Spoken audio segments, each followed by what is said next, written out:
To cruise or not to cruise? That's the question.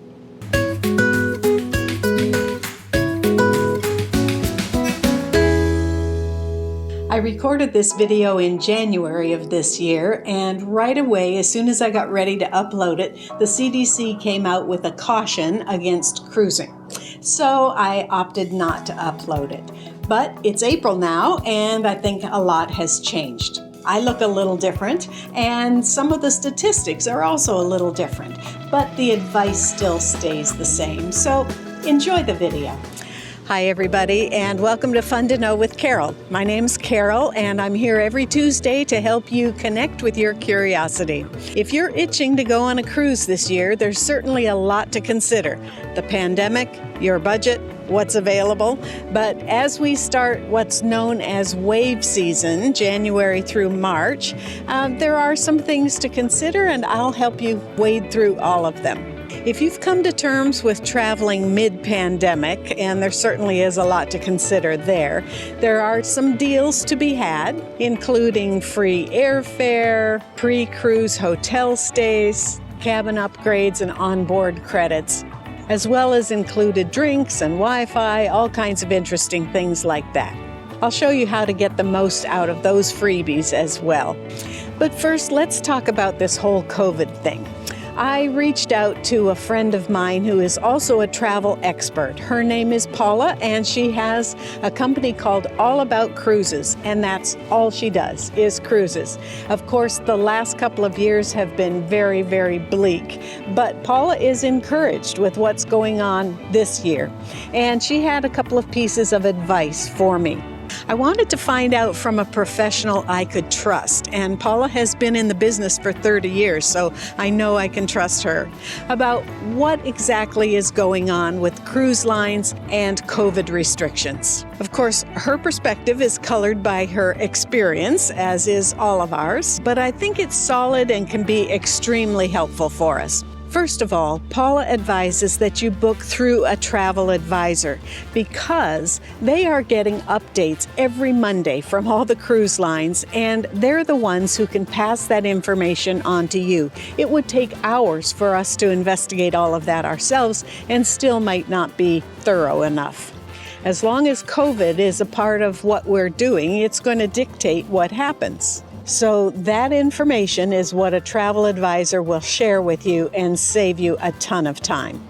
So you may be saying, I agree with that, but what do I need to look for? When looking for a travel advisor, find someone who is a right fit for you, someone who's experienced, who knows what they're doing. Some of the best places to find one will be referrals from someone who's been very happy with the service they've gotten from their travel advisor. I'll put some links in the description box below as well and give you some other references here in just a second. What that travel advisor will do for you is, first of all, help you find the right ship. Are you looking for a party cruise or a family cruise or a chill cruise or a luxury cruise? You know, they're all very different, and certain cruise lines are well known for the types of cruises that they offer. And so that travel advisor will ask you specific questions that will help you find the right line. And then you'll explore some destinations. Where is it that you want to go? And what are you hoping to do on that cruise? A seasoned travel advisor will help you with that. And lastly, you want to make sure that you can communicate well with this person. Other than your budget, do they ask you the right questions? Do they respond to emails? Do they respond to your phone calls? That communication is extremely important. Paula tells me that ships are going out 40 to 50% full, and that means they've got the same programs, but they're much more attentive because they've got the staff to do it. Everyone on the ship is vaccinated and tested before boarding, so it's extremely safe.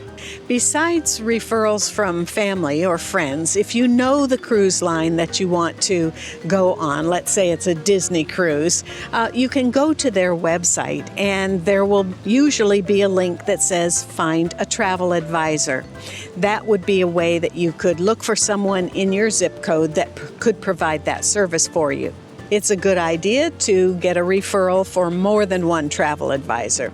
Cruise Lines International Association is also a great place to find a travel advisor. Again, I'll put that link in the description box. So maybe ocean cruises aren't the thing that floats your boats, so to speak. Maybe it's a river cruise. I talked to a couple of friends who've recently been on river cruises, and they had much the same response. One friend said that her Viking cruise had a capacity of 290 people. There were 41 people on board and 51 staff. So obviously you're going to get individualized attention. But one of the things that stood out to this friend was the fact that the destinations and the people in those destinations were so welcoming. They've been under lockdown too, haven't they? And so they are just so grateful for our visits and with open arms offer their hospitality.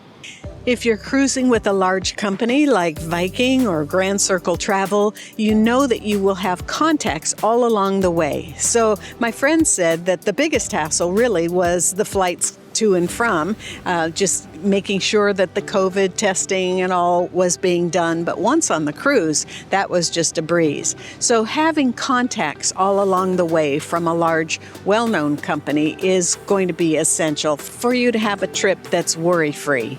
Now, just because we've been in lockdown and quarantined for the last couple of years doesn't mean that the cruise lines haven't been ramping up their fleets. In fact, there are a number of ships that are going to make their maiden voyages early in 2022.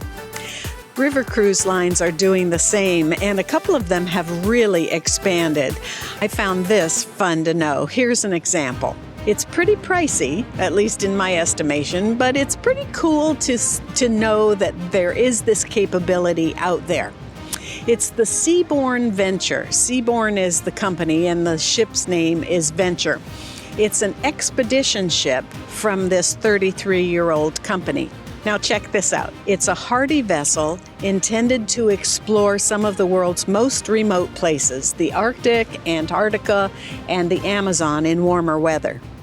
It's designed to carry just 264 passengers, and here are some of the extra things that it has. It'll be loaded with outdoor adventure equipment like bikes and kayaks, of course. It will also have 24 Zodiac boats so that the entire ship can go offshore at the same time, which is unusual.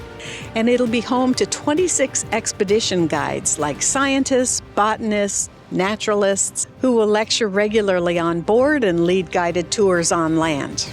But perhaps the standout adventure feature will be the 2 six-man submarines that will be on board.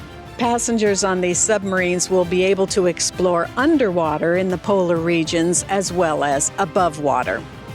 The ship will also have a high-definition Cineplex camera that can pick up wildlife like a polar bear up to 4 miles away, streaming the footage into their Discovery Center for everyone on board to view. And as you can guess, the rooms are going to be luxury and the restaurants are going to be gourmet. It's a pretty awesome ship. And as I said, pretty pricey, but if you're looking for that luxury adventure trip, this might be the ship for you. So lots of impressions and things to consider if you're interested in jumping into wave season this year. There's lots of helps out there, not the least of which is connecting with a travel advisor, someone like Paula, wherever you are in the world. Then there are groups like on Facebook. I know Viking has a Facebook group. I'm sure all of the cruise lines have Facebook groups where you can get personalized questions answered and just hear other people's adventures. And then there are free newsletters and articles, things that would help your trip go more smoothly. I'll post some of those links as well. Ready to hop on board? Make a call, pack your bags, let's go.